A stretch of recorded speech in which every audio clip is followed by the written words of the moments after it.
When addiction or chronic mental illness affects the brain, one of the biggest changes occurs in the reward circuitry. That can leave people feeling emotionally flat, anxious, unmotivated, and unable to experience normal pleasure, even after they stop using substances. So that's why recovery can still feel so difficult, even while I'm on MAT?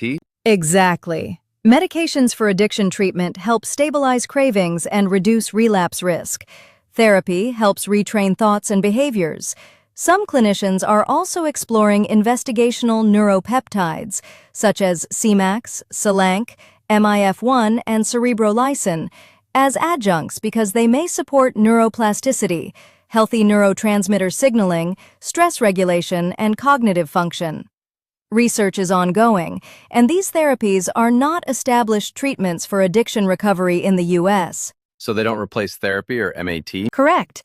Think of them as a potential complement, not a replacement. The goal is to create the best possible environment for your brain to recover while you continue counseling, medication-assisted treatment, exercise, nutrition, and health. So we're helping my brain recover while I'm rebuilding my life. That's the objective, combining evidence-based treatment with carefully supervised emerging therapies when appropriate to support long-term recovery. Recovery is about rebuilding the brain, not just stopping the drug.